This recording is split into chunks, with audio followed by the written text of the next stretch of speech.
Welcome to an audio version of an original article by Kathi Kresol, writer, historian, and operator of Haunted Rockford Paranormal Events, Rockford, Illinois. This audio presentation is entitled Hidden Wounds and contains the 2021 story of the same name. On Friday, May 11, 1877, Winnebago County would experience one of the worst disasters it had suffered up to that time. While constructing a new courthouse, the time came to lower the new dome onto the limestone walls. The men were all in place as they lowered the elaborate piece onto the walls. Folks in town had been fascinated with the whole process, and they lined the streets. Suddenly, there was a loud cracking sound. No one could believe it when the walls began to crumble under the weight of the dome. Men and limestone blocks tumbled everywhere. Townsfolk worked together for days to dig out men both alive and dead. Newspapers from those days were filled with the graphic descriptions of the wounds suffered by the men. They laid the bodies of the dead on the lawn and rushed the injured to the city hotel, where they were treated by the doctors gathered there. One of the injured men was Charles Schulz. He had serious injuries, including a bad head wound. His friends and family all said that he must be the luckiest man they knew. Though Charles's wounds healed quickly, his wife Elizabeth grew worried about him.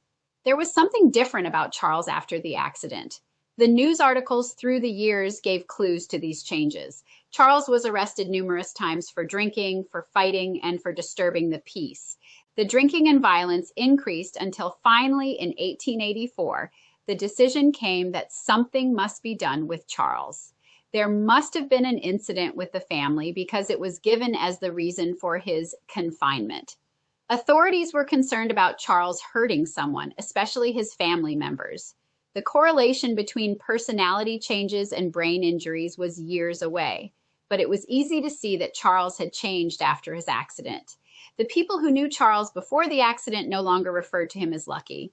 Charles was escorted to the Winnebago County Poor Farm and Hospital on North Main Street.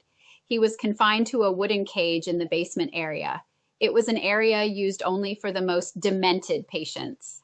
John Atkinson was the superintendent of the Poor Farm in 1884. He had held the position since 1876. It was a prosperous time for the Poor Farm. Atkinson had earned the reputation of a kind patient keeper. But the treatment of the insane was archaic during this time and consisted more of confinement than treatment. In the daytime during warm weather, the inmates were confined in large wooden cages outside. They were brought inside and locked in large wooden cages during inclement weather and during the night. Superintendent Atkinson's day began early, and by 5 a.m. on May 12, 1884, he began his rounds of waking the inmates. He worked his way from the top floor, where most of the residents were there only because of their financial situations. He saved the basement patients for last. Atkinson unlocked the main door and began to make his way to the first cage, which housed Charles Schulz. Atkinson was surprised to see Charles standing by the cell door. The fact that Charles did not move when Atkinson greeted him alarmed the superintendent. He rushed back to his office for the keys to the cells. When he opened the door to Charles's cell, it was obvious why he hadn't answered. Charles had a noose made from cloth wrapped around his neck. His beard had hidden this fact from Atkinson at first. Lifting his beard, Atkinson saw the black bands that proved his fear to be true. Atkinson backed out of the cell and called the coroner.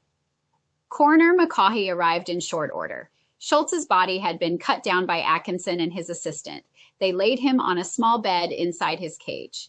McCaughey would later testify that Schulz must have planned his suicide from the day he arrived. He ripped strips from the bedding. Then Charles took the time to weave these strips together to form a rope. When confronted with the fact that it was too thick to fit through the small opening above the door, Charles had removed a piece of wire from his mattress. He used this to attach the woven rope to the doorway. Charles then placed the noose around his neck, climbed on his bed, and hurled himself from the bed. One of his feet was still on the bed when Atkinson cut him down. The headlines from the day carried the story under the headline, "Schulz shuffles off this earthly coil with a coil of rope." Charles was laid to rest in the poorhouse cemetery. His wife Elizabeth married again and stayed in the area with her new husband. One can only hope that she and Charles's children remembered their father the way he was before the horrible accident that changed his life and theirs forever. This is the end of our audio article. We hope you enjoyed it. The article, Hidden Wounds, Charles Schulz, was written by Kathi Kresol, copyright 2021. The article is also available in print on hauntedrockford.com and was originally published in the Rock River Times. This audio presentation was produced by Thomas Saunders for Haunted Rockford, copyright 2024.